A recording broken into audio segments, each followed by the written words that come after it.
সুপ্রিয় দর্শক, এই মুহূর্তের সবথেকে বড় খবর। দর্শক, অবশেষে নিজের ইস্তফা নিয়ে মুখ খুললেন কলকাতার পুলিশ কমিশনার বিনীত গোয়েল। নিজের ইস্তফা নিয়ে এবার বিরাট সিদ্ধান্ত নিলেন বিনীত গোয়েল। যা বললেন তাতেই নতুন করে রাজ্য রাজনীতিতে একেবারে শোরগোল পড়ে গেল। দর্শক, আরজিকর কাণ্ডে মহিলা চিকিৎসকের মৃত্যুর ঘটনায় যখন রাজ্য রাজনীতি একেবারে তোলপাড়, প্রথম থেকেই কলকাতা পুলিশের ভূমিকা নিয়ে প্রশ্ন উঠে গিয়েছিল।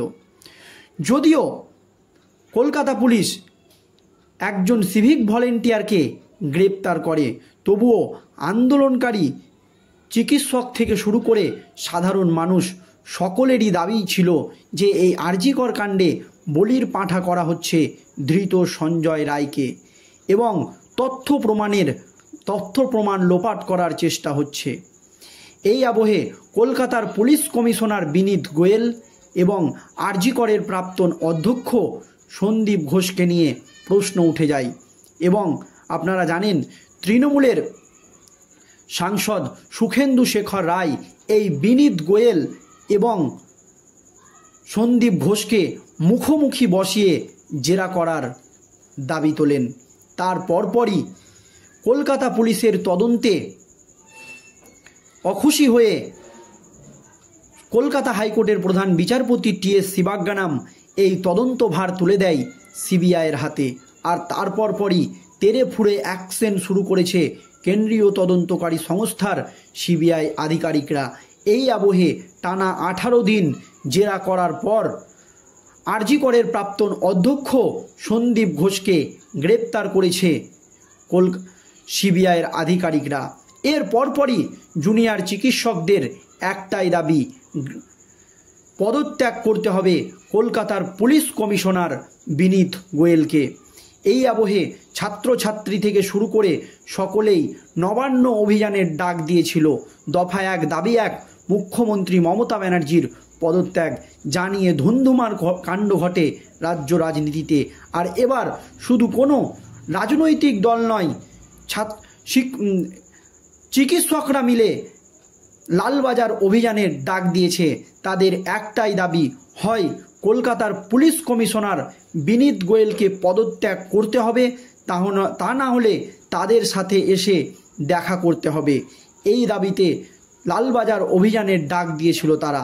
তবে 11 ফুট লোহার ব্যারিকেড করে এই জুনিয়র চিকিৎসকদেরকে আটকে দেয় রাজ্যের পুলিশ। তবে এই জুনিয়র চিকিৎসকরা তাদের দাবিতে অনড়। আর এবার ইস্তফা নিয়ে বিরাট সিদ্ধান্ত ঘোষণা করলেন বিনীত গোয়েল। যা বললেন তাতেই নতুন করে রাজ্য রাজনীতিতে একেবারে শোরগোল পড়ে গেল। দর্শক, একেবারে ইস্তফা নিয়ে নিজের অবস্থান স্পষ্ট করলেন কলকাতার পুলিশ কমিশনার বিনীত গোয়েল।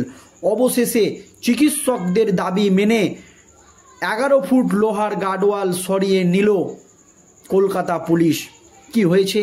22 ঘন্টা পর 22 জন আন্দোলনকারী জুনিয়র ডাক্তার পৌঁছালেন লালবাজারের ভেতরে।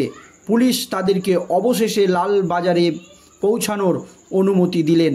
আর এর পরপরই বিস্ফোরক সিদ্ধান্ত কলকাতার পুলিশ কমিশনার বিনীত গোয়েলের। বিনীত গোয়েল এবার নিজের অবস্থান স্পষ্ট করলেন। পুলিশ কমিশনার বিনীত গোয়েলের পদত্যাগের দাবি নিয়ে ভেতরে ঢোকেন ওই 22 জনের প্রতিনিধি দল। তাদের দাবি, সিপিকে তার সামনেই জুনিয়র চিকিৎসকরা পদত্যাগ করার আর্জি জানিয়েছেন। একেবারে সরাসরি লালবাজারে ঢুকে বিনীত গোয়েলের সামনেই তার পদত্যাগের দাবি জানিয়েছেন 12 জন চিকিৎসকের প্রতিনিধি দল। যার উত্তরে বিনীত গোয়েল জানিয়েছেন নিজের কাজে তিনি সন্তুষ্ট।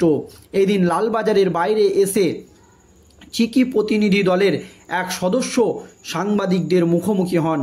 তিনি বলেন, আমরা আরজিকরের ঘটনায় সিপির পদত্যাগের দাবি রেখেছি। বিনীত গোয়েলের সামনেই ডেপুটেশন পড়া হয়। এরপর আমরা বিস্তারিতভাবে পয়েন্ট অনুযায়ী আলোচনা করি। স্যার, আপনাকে আমরা যা যা জানালাম তার প্রেক্ষিতে ইস্তফা দেওয়া নিয়ে আপনি কি ভাবছেন? এই প্রশ্ন করা হয় কলকাতার পুলিশ কমিশনার বিনীত গোয়েলকে। তার পরপরই ইস্তফা নিয়ে বিরাট সিদ্ধান্ত ঘোষণা করেন কলকাতার পুলিশ কমিশনার বিনীত গোয়েল। বিনীত গোয়েল তাদের জানিয়েছেন, ছাত্রছাত্রীদের জানিয়েছেন তিনি তার কাজে সন্তুষ্ট, তবে ঊর্ধ্বতন কর্তৃপক্ষ যদি মনে করে তার কাছে যদি নির্দেশ আসে তাহলে তিনি পদত্যাগ করবেন। ঊর্ধ্বতন কর্তৃপক্ষ জানেন আপনারা, এই আবহে রাজ্যের স্বরাষ্ট্রমন্ত্রী বাংলার মুখ্যমন্ত্রী মমতা ব্যানার্জি নিজেই স্বাস্থ্যমন্ত্রী, আর এই আবহে ঊর্ধ্বতন কর্তৃপক্ষ মানে তিনি মুখ্যমন্ত্রী মমতা বন্দ্যোপাধ্যায়কেই হয়তো বোঝাতে চেয়েছেন, বা তার ওপরে যারা রয়েছে তাদের কাছ থেকে যদি নির্দেশ আসে তাহলে তিনি পদত্যাগ করবেন। কঠোর অবস্থান স্পষ্ট করেন বিনীত গোয়েল। এছাড়াও চিকিৎসকদের প্রতিনিধি দলের সদস্যরা বলেন, সিপি স্বীকার করেছেন যে 12ই আগস্ট ও 14ই আগস্টের ঘটনায় পুলিশ ব্যর্থ হয়েছে। বিনীত গোয়েল স্বীকার করেছেন যে 12ই আগস্ট এবং 14ই আগস্ট আরজি করে যে হামলার ঘটনা ঘটেছিল তাতে পুলিশ ব্যর্থ হয়েছে। পরবর্তীকালে 9 তারিখ কর্ডন অফ করার ঘটনা, তথ্য প্রমাণ নষ্ট নিয়ে আমরা বিস্তারিতভাবে আলোচনা করি। এছাড়াও জুনিয়র ডাক্তাররা সাংবাদিকদের জানিয়েছেন তার পুলিশ কমিশনারকে তারা নীল সবুজ চাদরের বদলে যাওয়ার বিষয়টি নিয়েও প্রশ্ন করেন, তবে সিপি কোনো সুদুত্তর দিতে পারেনি। চাদর বদল নিয়েও একটি ভিডিও ভাইরাল হয়েছিল সোশ্যাল মিডিয়ায়, সেই ভিডিওটা নিয়েও কলকাতার সিপি বিনীত গোয়েলকে প্রশ্ন করেন আরজি করের ডাক্তাররা বা জুনিয়র ডাক্তাররা, সেই প্রশ্ন সুদুত্তর দিতে পারেননি বিনীত গোয়েল। তবে তারা জানিয়েছেন যে একেবারে পরিবাহিকভাবে লাল জামা এবং পরিহিত ব্যক্তি ক্রাইম স্পটে কি করছিলেন তার উত্তরও সিপি দিতে পারেননি। একজন লাল জামা পরা ব্যক্তিকে নিয়েও একটি ভিডিও ভাইরাল হয়েছিল, সেই প্রশ্নও করা হয় বিনীত গোয়েলের কাছে, তার উত্তরও কিন্তু দিতে পারেনি। বিনীত গোয়েল চিকিৎসকদের বলেছেন, আমি জানি না, চিনি না এদের, কে ডাক্তার আর কে ডাক্তার নয় তা জানি না। পাল্টা আমরা বলি, ঘটনার অকুস্থলে সুরক্ষা দেওয়ার দায়িত্ব আপনার ছিল। এইসব নিয়ে আলোচনা হয়েছে। সিপির কাছে ডেপুটেশন জমা দেন জুনিয়র ডাক্তাররা। আন্দোলনরত পড়ুয়াদের কথায় যেহেতু সিপি সুদুত্তর দিতে পারেনি, তাই আমাদের আন্দোলন যেমন চলছিল তেমন চলবে। 5 দফা দাবি নিয়ে আন্দোলন চলবে। এর মধ্যে তৃতীয় যে দাবি সিপির পদত্যাগ, সেই দাবিতে এখনও আন্দোলন চালিয়ে যাবে জুনিয়র চিকিৎসকরা। তাদের অবস্থান তারা স্পষ্ট করে দিয়েছে। আর এই আবহে কলকাতার পুলিশ কমিশনার তার ইস্তফা নিয়ে জানিয়ে দিয়েছেন ঊর্ধ্বতন কর্তৃপক্ষের কাছ থেকে যদি তিনি কোনো নোটিশ পান তাহলেই তিনি পদত্যাগ করবেন, তা না হলে নিজের কাজে তিনি সন্তুষ্ট। তার পদত্যাগ নিয়ে এই কথাই জানিয়েছেন বিনীত গোয়েল।